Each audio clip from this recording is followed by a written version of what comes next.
নমস্কার, আমি এখন রয়েছি ভরতপুর বার্ড স্যাংচুয়ারি বা কেওলাডিও ন্যাশনাল পার্কে। এই জায়গাটা মূলত পরিচিত পরিযায়ী পাখিদের আনাগোনার কারণে, এবং আমি এই প্রসঙ্গে কয়েকটা তথ্য তুলে ধরতে চাই। সাধারণত তিনটি কারণে এরা মাইগ্রেশন করে: এক, প্রাকৃতিক কারণে; দুই, খাদ্যের কারণে; এবং তিন, প্রজননের কারণে। পাখিরা মূলত সেপ্টেম্বর এন্ডে এখানে আসে এবং 5-6 মাস থাকার পরে ওরা ফিরে যায় মার্চের শেষের দিকে। সাইবেরিয়া, মধ্য এশিয়া, চীন, মঙ্গোলিয়া, ইউরোপ এই সমস্ত জায়গা থেকে হাজার হাজার পাখি প্রতি বছর হাজারো কিলোমিটার পথ পেরিয়ে এখানে পৌঁছায়।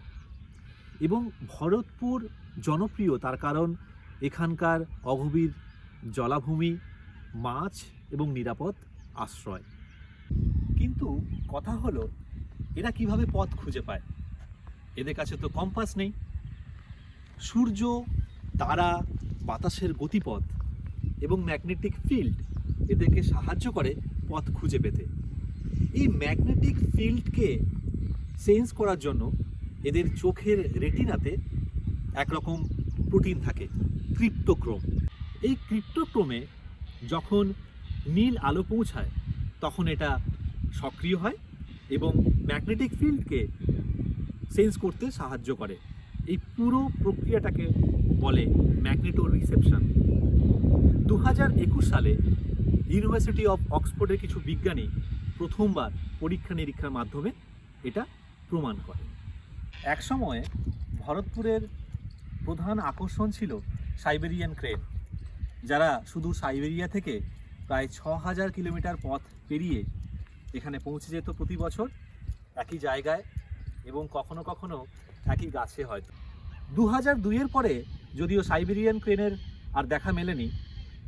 এর কারণগুলো হলো হান্টিং, পলিউশন, জলাভূমি কমে যাওয়া কিংবা মাইগ্রেশনের পথ পরিবর্তন হওয়া। এই প্রসঙ্গে একটি পাখির নাম নিতেই হবে, আর্কটিক টার্ন, যারা ভারতে আসে না যদিও। এরা প্রায় 80,000 কিলোমিটার পথ প্রতি বছর অতিক্রম করতে পারে, যার মানে হলো পৃথিবীকে প্রায় 2 বার প্রদক্ষিণ করা।